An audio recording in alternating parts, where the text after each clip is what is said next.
ঠকাতে হবে। আমি তো দুনিয়ায় থাকতে পারবো না। আমার দাদা ছিল, সে আজকে কবরের মধ্যে।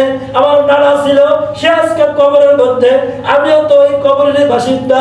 সম্মানিত উপস্থিতি, এখান থেকে এই সামান্য হরিণা গ্রামে আমি যদি যাওয়ার জন্য অটোতে উঠি, আমাকে বলে যাত্রী। আমি যাত্রী হলে আমাকে ভাড়া দিতে হয়। ভাই, আমি যে কবরের যাত্রী, আমার ভাড়াটা হলো নেকামল। সেই নেকামল আমারটা আমাকে করতে হবে।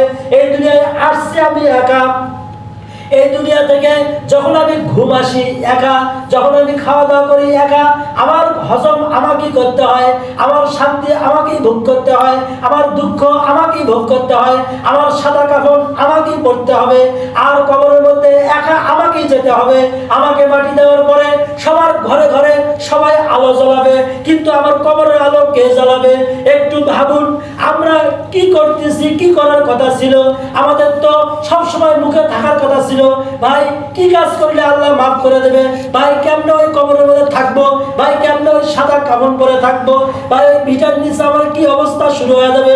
সবার কথা মিথ্যা হতে পারে, নবীজির কথা তো মিথ্যা নয়। নবী বলেছেন, সাগরে ডুবান্ত ব্যক্তি যত অসহায়, একটা মুর্দা কবরের মধ্যে তার চাইতেও বেশি অসহায়। তাহলে আমার দাদার কবরের এখন কি অবস্থা, আমার বাবার কবরের এখন কি অবস্থা, আমার আত্মীয় স্বজন কবরের এখন কি অবস্থা, আমার এখন কি অবস্থা হবে। আমরা অনেক সময় ভাবি, ইস কালকেই তো একসাথে চা খেলাম, আজকেই লোকটা মারা গেল, আমি তার জন্য ভাবতেছি আমি যে মারা যাব, আমার নিজের জন্য ভাবনা আমি ছেড়ে দিয়েছি। ভাবতেছি আমি সংসার করতেছি যে সংসার ঠিক আছে না, আমি মরে গেলেও এই সংসার আমার চেয়ে আরো ভালো চলতে পারে, কারণ ভালো চালানোর মালিক হচ্ছে আল্লাহ। মুহাম্মদ সাল্লাল্লাহু আলাইহি সাল্লাম বলেছেন, মানুষ কবরে যেতে দেরি, তার কবরটা আটো হয়ে আসতে দেরি হয় না। মানুষ কবরে যেতে দেরি, তার কবরে ফেরেশতা আসতে দেরি হয় না। দুইজন ফেরেশতা আসবে, চোখেও দেখবে না, কানেও শুনবে না। কানে যদি শুনতো, চোখে যদি দেখতো, আমাদের হাউমাউ করা দেখে, আমাদের কান্নাকাটি করা দেখে হয়তো একটু দয়া হতো, কিন্তু চোখেও দেখবে না, কানেও শুনবে না। মুহাম্মদ সাল্লাল্লাহু আলাইহি সাল্লাম বলেছেন, এমন হাতুড়ি দিয়ে পিটাবে সমস্ত পৃথিবীর মানুষ এক জায়গা ধয়া, সেই হাতুড়ি নড়াতেও পারবে না।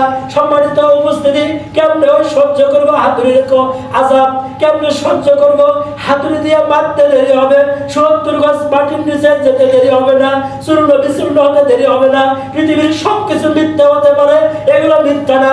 সবকিছু ধ্বংস হয়ে যেতে পারে, এগুলো কথা চুল পরিমাণ কেউ ১৯-২০ করতে পারবে না।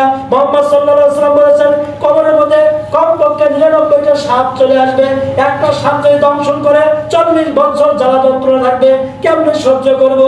দুই পাশ থেকে মাটি চাপ দেবে, ডান পাশের বাড়ি যখন চলে আসবে, বাম পাশের বাড়ি যখন চলে আসবে, মুহাম্মদ সাল্লাল্লাহু আলাইহি সাল্লাম বলেছেন, ডান পাশের হাড়গুলো ভেঙে বাম পাশে চলে যাবে।